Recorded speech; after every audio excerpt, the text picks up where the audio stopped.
Hello friends, मैं हूं Sunita. YouTube channel Sunita makeover. Most welcome है इस वीडियो में आप सबका।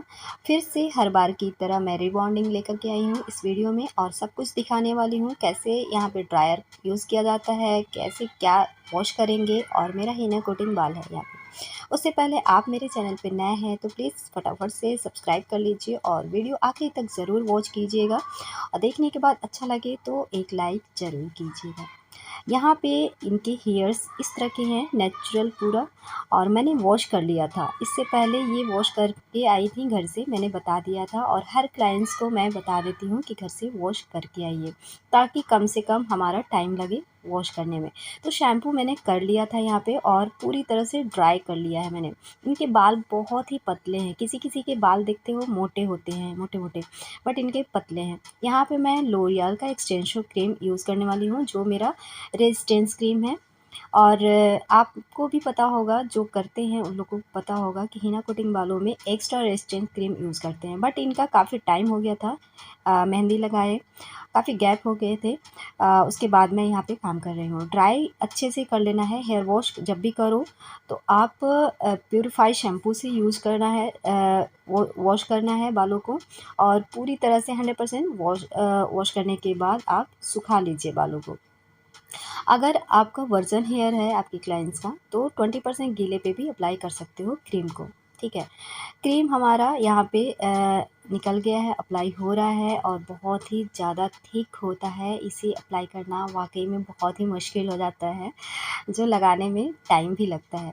लेकिन हम लोगों को टाइम ज़्यादा नहीं लगाना है। पूरे बालों में मतलब 10 से 15 मिनट, यानी कि बहुत ही ज़्यादा अगर लगा रहे हो तो अकेले हो तो 20 मिनट के अंदर में ही कंप्लीट हो जाना चाहिए एप्लीकेशन। क्योंकि जितना ज़्यादा टाइम लगाओगे, हमारा जो पहले बालों में लग चुका है क्रीम, वो हमारा कंप्लीट हो जाएगा। जो भी काम करना होगा वो कंप्लीट हो जाएगा, और जो बाद में लगा रहे हैं अब वो हमारा कंप्लीट नहीं हो पाएगा। यानी कि दो टाइप का हेयर हो सकता है। इसीलिए हमें कम से कम टाइम में ही क्रीम को, एप्लीकेशन को कंप्लीट कर लेना है। तो हम लोग यहाँ ना 15 मिनट में ही कंप्लीट कर लिए थे, 15 मिनट से कम ही टाइम लगा था। जो हम लोग 2 लोग थे और कंप्लीट कर लिए थे। तो देख रहे हो कि मेरी लड़कियां हैं और मैं कर रही हूँ यहाँ पे। सिर्फ दो का हाथ लगा हुआ है। और ये एप्लीकेशन करना भी बहुत मुश्किल है, मैंने पहले भी बताया, क्योंकि क्रीम बहुत ठीक होती है और पूरे बालों में अच्छे से लगना भी चाहिए। मैं मतलब यहाँ पे दिखा रही हूँ, और हर वीडियो में आपने देखा होगा कि मल्सीफाई करते हुए हमें क्रीम को एप्लीकेशन करना है। एप्लीकेशन पूरी तरह से अच्छे से होना चाहिए, क्रीम एक एक बालों में लग जाना चाहिए। अब पूरी मैं एप्लीकेशन करते हुए नहीं दिखा पाऊँगी, क्योंकि वीडियो हो जाएगी लंबी। इस तरह से स्ट्रेट करके हमें छोड़ देना है। कितने मिनट, 40 से 45 मिनट इनके बालों को मैंने छोड़ दिया था। इस तरह से अब छोड़ने के बाद मुझे नॉट लगा करके चेक करना है। किस तरह से एक बाल को मुझे कहीं से भी ले लेना है, और जब हम लोग इस तरह से खींचेंगे तो ये स्ट्रेचेबल होना चाहिए, बिल्कुल रबड़ की तरह। इसी तरह से हमें चेक कर लेना है बालों को। अगर टूटता नहीं है बाल तो मेरा कंप्लीट हो गया एप्लीकेशन ये। ठीक है, अब यहाँ पे हम लोग वॉश करेंगे। मैंने दूसरे वीडियो में भी बताया है ये चीज़ कि हीना कोटिंग बाल आपके हैं क्लाइंट्स के, तो उनके बालों में स्टार्टिंग जब वॉश करेंगे तो हम लोग हल्का सा वार्म वाटर से करेंगे यहाँ पे, ताकि रिज़ल्ट हमारा बेटर है। आपके वर्जन हेयर है तो आप नॉर्मल पानी से वॉश कर सकते हो। ठीक है, लेकिन इनके हीना कोटिंग बाल है, टाइम एक्स्ट्रा हो गया था, बट फिर भी हम लोग वार्म वाटर से वॉश करेंगे स्टार्टिंग में, उसके बाद तो नॉर्मल वाटर से वॉश करेंगे। क्रीम को आउट करेंगे, यानी कि रिंस आउट करना है मुझे, तो हल्के से वार्म वाटर से, उसके बाद तो हम नॉर्मल वाटर से वॉश कर सकते हैं। वॉश हमें कैसे करना है, यहाँ पे आपको फास्ट दिख रहा होगा, बट एकदम स्लो मोशन में मैंने वॉश किया है बालों को। और बिल्कुल खींचना नहीं है बाल को। उसके बाद पानी को, पूरे एक्स्ट्रा पानी को निकाल लेना है और हमें मास्क की यूज़ करना है। उसके बाद मास्क लगाने के 10 मिनट के बाद ही हमें यहाँ पे रिंस आउट करना है। ठीक है, मास्क लगाने के बाद हमें 10 मिनट के बाद ही हमें बालों को वॉश करना है। अच्छे से क्रीम को आउट कर लेना है। ये देखिए, मैं लास्ट में जो बाल लंबे वाले हैं उसे मैं मग में इस तरह से अच्छे से वॉश कर लिया। उसके बाद एक्स्ट्रा पानी को टॉवल से वाइप कर लेंगे, और आप देख सकते हैं रिज़ल्ट यहाँ पे। तो अभी तो पहला एप्लीकेशन हुआ है यहाँ पे, और मैं यहाँ पे ड्रायर कैसे चला रही हूँ इसी तरह से आपने देखा होगा, किसी इसी वीडियो में मैंने खुद देखा है कि जब रिबॉन्डिंग करते हैं ना तो ड्रायर को किस तरह से चलाते हैं, मतलब राइट लेफ़्ट, कभी-कभी तो नीचे से भी चला देते हैं। ये गलत है, रॉन्ग है। आप बिल्कुल भी इस तरह से ना करें अगर ये वाला ट्रीटमेंट कर रहे हो तो। यानी कि केराटिन भी कर रहे हो, बोटॉक्स कर रहे हो या रिबॉन्डिंग कर रहे हो, ये सारे एप्लीकेशन में हमें ड्रायर को एकदम से सही तरीके से चलाना है, यानी कि सर के ऊपर से चलाना है। उसमें क्या होता है, बाल हम लोग स्ट्रेट करते हैं, ख़ास करके रिबॉन्डिंग में। तो हमारा बाल स्ट्रेट हो तो ऊपर से ही हमें ड्रायर को यूज़ करना है, दाएँ-बाएँ से बिल्कुल नहीं और नीचे से तो बिल्कुल भी नहीं। तो हमें इस तरह से ड्रायर को यूज़ करना है, जैसा कि मैंने दिखाया यहाँ पे। अच्छे से हमें सुखा लेना है ड्रायर से ही, कंप्लीटली 100% सूख जाने के बाद ही हमें आयनिंग करनी है। और यहाँ पे आयनिंग हमें किस मशीन से करनी है, आइकॉनिक का ही यूज़ करो तो ज़्यादा बेटर है। आप दूसरे से करोगे तो बेटर रिज़ल्ट नहीं आएगा। हाँ, आइकॉनिक की तरह और भी काफ़ी ब्रांड आते हैं जो अच्छे होते हैं, तो उससे यूज़ कर सकते हो, बट आइकॉनिक मुझे बहुत ही अच्छी लगती है। प्रोफ़ेशनल ये मेरा मशीन है जो आपको इस टाइम इसकी प्राइस हो गई है 6000, जो आपको मिल जाएगा, ठीक है। तो ये मेरा सेरामिक ब्लेड से है, बहुत ही बेटर रिज़ल्ट आता है और इससे क्या होता है कि बाल हमारा और भी स्मूथ शाइन हो जाता है। आप दूसरा हल्का मशीन यूज़ करोगे इसमें तो रिज़ल्ट आपको नहीं मिलेगा रीबॉन्डिंग में, ठीक है, या तो केराटिन वगैरह कुछ भी कर रहे हो तो। आपको मशीन अच्छी लगानी होगी, जो हमारा स्ट्रेटनर मशीन होता है। आप रिज़ल्ट देख सकते हैं, पहला एप्लीकेशन हुआ है सिर्फ़ यहाँ पे, सेकंड अभी बाकी है मेरा। तो इसमें जो है इस तरह से आयनिंग करना है, बहुत अच्छे से पूरी तरह से आयनिंग करने के बाद तो हमें दूसरा एप्लीकेशन जो करना है ना, पूरा अच्छे से ठंडा हो जाएगा बाल, तभी हमें एप्लीकेशन करना है, वरना ख़राब हो जाएगा बाल, रिज़ल्ट अच्छी नहीं आने वाली।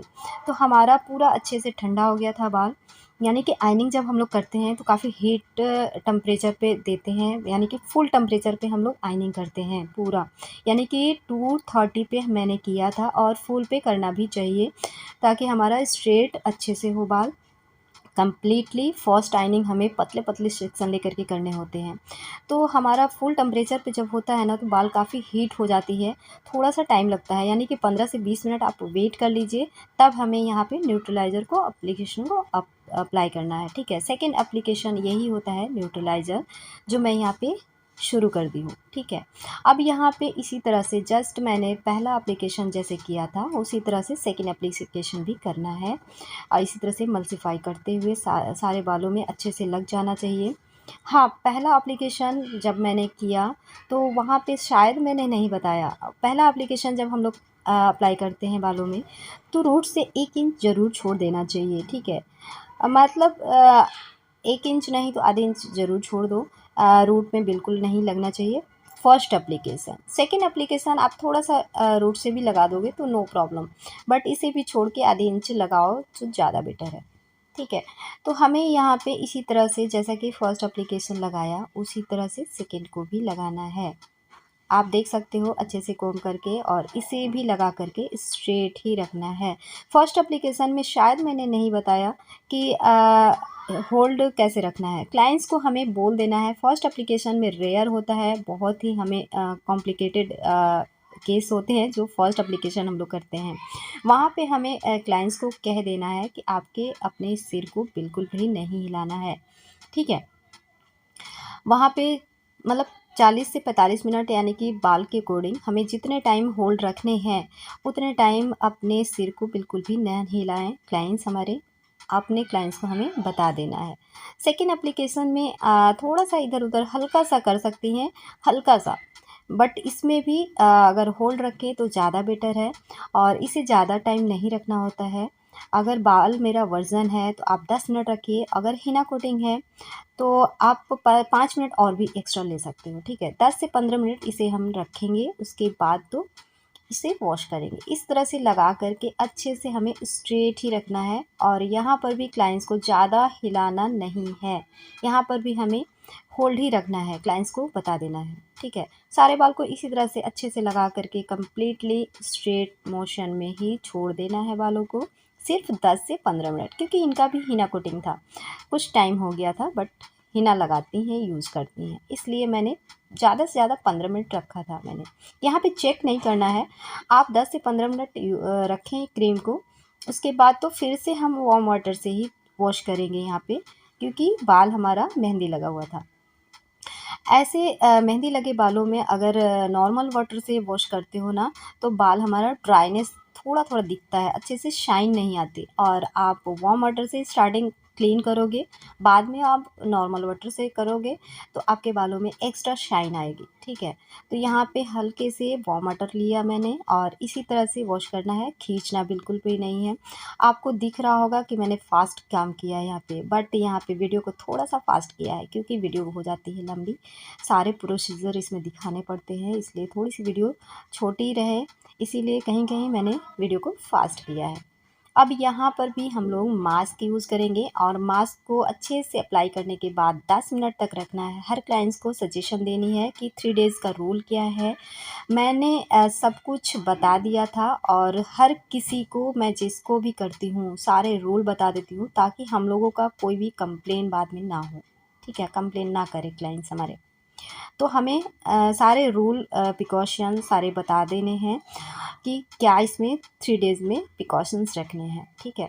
यहाँ पे अच्छे से देखो, मैं वॉश कर रही हूँ, मास्क लगाने के 10 मिनट के बाद मैं यहाँ पे वॉश कर रही हूँ। जितना एक्स्ट्रा टाइम दोगे, 10 से 15 मिनट रखोगे और बेटर आएगा। उन्हें भी बता देना है कि आप जब भी वॉश करें इसी तरह से आपको वॉश करना है शैम्पू, और उसके बाद हमें मास्क ज़रूर यूज़ करना है। फिर तीसरा एप्लीकेशन हर बार, यानी कि जब भी हम वॉश करेंगे सीरम भी यूज़ करना है। ये 3 चीज़ें हमें कंप्लीटली यूज़ करनी है रिबॉन्डिंग के बाद जो भी कराए हैं, ठीक है। तो हमने भी अपने क्लाइंट्स को सारे कुछ बता दिए होते हैं और रूल भी बता दिए होते हैं, ताकि मेरे कोई भी एप्लीकेशन में कोई भी कंप्लेन ना हो और कोई कमी ना आए, हमारा बाल में कोई भी डेंट ना आए, वेव ना आए, ठीक है। तो यहाँ पे आयनिंग करने से पहले हम अच्छे से बालों को ड्राई कर लेते हैं। हमारा 50% ड्राई हो जाता है, और ड्रायर कैसे यूज़ किया आपने देखा, ठीक है। ऊपर से ही हमें यूज़ करना है दोनों बार, और 50% हमारा गीला ही रहता है, तो हमें इस तरह से सीरम यूज़ करना है। हमने यहाँ पे लिया है स्ट्रेक्स का, आप चाहो तो जिस ब्रांड का यूज़ किए हो, यानी कि लोरियल का यूज़ किया है मैंने स्ट्रेटनिंग क्रीम, तो लोरियल ब्रांड का भी यूज़ कर सकते हो। बट ये स्ट्रिक्स का मैं इसलिए यूज़ करती हूँ कि इसकी प्राइज़ें इसके क्वालिटी के अकॉर्डिंग बहुत ही अच्छा है, क्वालिटी भी बेस्ट है। जैसे लोरियल का है उसी तरह से क्वालिटी है, बट उसकी प्राइस बहुत ही ज़्यादा है, इससे डबल है, ठीक है। तो इसकी प्राइस भी लिमिट में है, सबके बजट में आ जाता है, और क्वालिटी भी बेस्ट है, ठीक है। तो हमारा 50% बाल गीला रहेगा, नमी रहेगा इस तरह से, तभी हमें सीरम को लगा लेना है। ये भी बातें हमें क्लाइंट्स को बता देना है कि आपको रिबॉन्डिंग के बाद हमेशा जब भी वॉश करें इस तरह से ही आपको करना होगा, ठीक है। नहीं करेंगे तो बाल जल्दी ही ख़राब हो सकता है, ठीक है। अगर लॉन्ग टाइम चलाना है तो आपको उसी ब्रांड के shampoo, mask and serum use करना होगा, ठीक है। या तो कोई भी ब्रांड का लो, अच्छा प्रोफेशनल होना चाहिए, और शैम्पू हमारा सल्फ़ेट फ्री शैम्पू होना चाहिए, ठीक है। अब हमें यहाँ पे क्या करना है, जब हम लोग सीरम यूज़ कर लेते हैं, अच्छे से अप्लाई कर लेते हैं बालों में, ख़ास करके पूरे एरिया में अप्लाई कर लेना है अच्छे से, जैसा कि मैंने दिखाया था इसमें। ज़्यादा खींच-खाच नहीं करना है बालों को, क्योंकि यहाँ पे स्पंजी बाल हो जाती है, मतलब कि स्पंजी का मतलब है कि हल्का-सा स्ट्रेचेबल टाइप का हो जाता है बाल हमारा, ठीक है। तो यहाँ पे हमें ज़्यादा खींच करके कोई भी काम नहीं करना है। आपने देखा यहाँ पे ड्रायर को मैं यूज़ कर रही हूँ, तो सिर्फ़ ऊपर से यूज़ कर रही हूँ, और जब भी ये सब ट्रीटमेंट करें तो आप ऊपर से ही ड्रायर को चलाएँ, ठीक है। तो यहाँ पे ड्रायर को इसी तरह से चलाना है, और पूरी 100% जब सूख जाएगा बाल, उसके बाद ही हमें आयनिंग करनी है। अब यहाँ पे आप लोग सोच रहे होंगे कि फिर से आयनिंग करना ज़रूरी है क्या? जी हाँ, यहाँ पे आयनिंग करना ज़रूरी है, क्योंकि हम लोग इस तरह का कोई भी ट्रीटमेंट करते हैं, जैसे केराटिन है, बोटॉक्स है या रिबॉन्डिंग है, स्मूथनिंग है, ये सब सारे ट्रीटमेंट में हम लोग पूरी तरह से अच्छे से आयनिंग करने के बाद ही 3 डेज़ के लिए छोड़ते हैं, ठीक है। यहाँ पे कंप्लीट प्रोसीजर करना ज़रूरी है। तो लास्ट में भी हमें आयनिंग करके ही छोड़ना है, 3 डेज़ रखना है इनको इसी तरह से होल्ड करके, और क्या-क्या रूल्स अपनाने हैं वो सारे कुछ बता देने हैं इनको। तो आप देख सकते हो कि सिर्फ मैंने यहाँ पे सुखाया है बालों को ड्रायर से, यानी कि ड्राई किया है। मैं यहाँ पे आयनिंग बिल्कुल भी नहीं की हूँ और बाल मेरा कितना अच्छा हो गया है, रिज़ल्ट आप देख सकते हो। तो यहीं से पता चलता है हम लोगों को कि हमारा वर्क जो है बेटर हुआ है, हम लोगों ने अच्छा वर्क किया। अब यहाँ पे हम लोगों को आयनिंग करनी है। आयनिंग से पहले अच्छे से इस तरह से सेक्शन निकाल लेने हैं। फ्रंट एरिया का अलग-अलग कर लेते हैं ताकि हम लोग अच्छे से आयनिंग कर सकें, और ये आयनिंग कंप्लीटली अच्छे से करके ही छोड़ना है क्योंकि 3 डेज़ इनको ऐसे ही रखना है, ठीक है। तो ये भी आयनिंग हमें बहुत ही अच्छे से कंप्लीट करना है।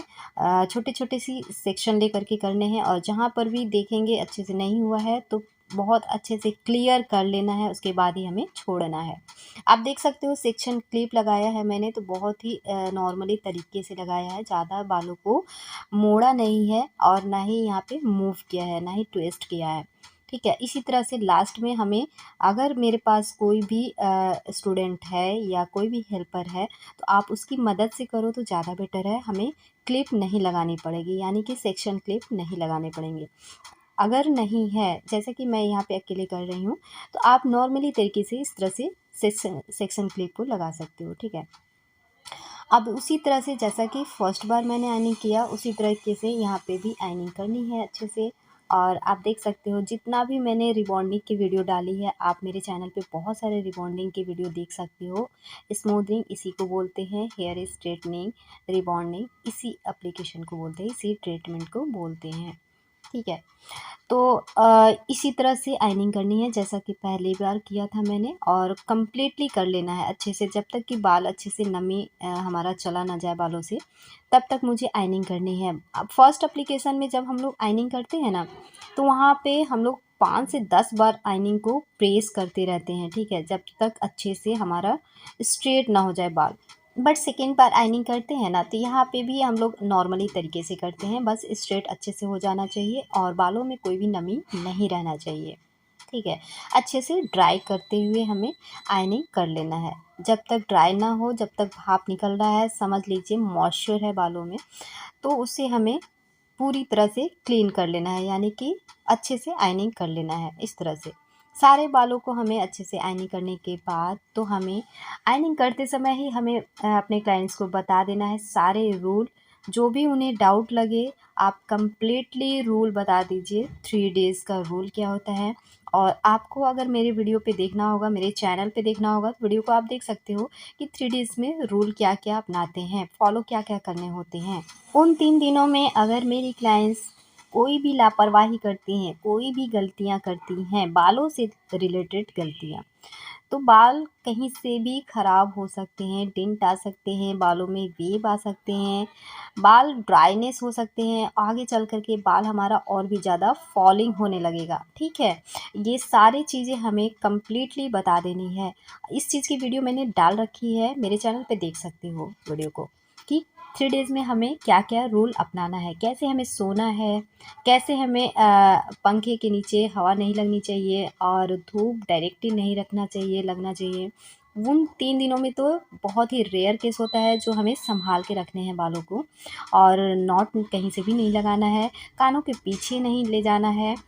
ये सारी चीज़ें बहुत ज़्यादा बाउंडेशन रखनी है, ये सारी चीज़ें बता देनी है। अगर हम पार्लर वाले जब काम करते हैं और ये सारी चीज़ें नहीं बताते हैं अपने क्लाइंट्स को, तो वहाँ पे मेरी गलती होती है, ठीक है। क्लाइंट्स को सभी को पता नहीं होता है कि इसमें क्या-क्या रूल होते हैं, कैसे हमें रखना है। पता चला वो घर जा कर के रबर बैंड से रबर बैंड अपने बालों में पोनी बना लिया, या तो कहीं से भी नॉट लगा लिया, बालों को हल्का-सा भिगो लिया कहीं से, उन्हें नहीं पता होगा तो कुछ भी कर सकती हैं। और फिर क्या होता है, हम लोगों को कंप्लेंट सुननी पड़ती है, जहाँ की कोई गलतियाँ हम लोगों की नहीं होती है। ये वर्क करने के बाद इन्हें सब कुछ बता देना है कि कैसे बालों को रखना है और 3 दिन के बाद मैं इन्हें बुलाऊँगी हेयर वॉश के लिए। उसकी भी वीडियो बहुत ही जल्द डाल दूँगी।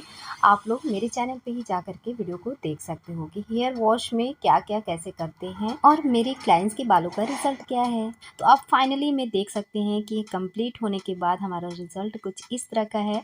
आप लोगों को वीडियो मेरा कैसा लगा और जो बताने का तरीका था पूरे अच्छे से मैं पूरे हिंदी से बताती हूँ अच्छे से ताकि हर किसी को समझ में आए। तो वीडियो मेरी अच्छी लगी कहीं से भी तो एक लाइक ज़रूर कीजिए और अभी तक सब्सक्राइब नहीं किया चैनल को तो प्लीज़ सब्सक्राइब कर लीजिए और बेल आइकन ज़रूर प्रेस कर दिया करिए ताकि अगली वीडियो का नोटिफिकेशन आपको मिल जाए। तो काफ़ी स्मूथ और शाइन आ गई है बालों में। चलिए मिलते हैं नेक्स्ट वीडियो में। Bye bye and take care.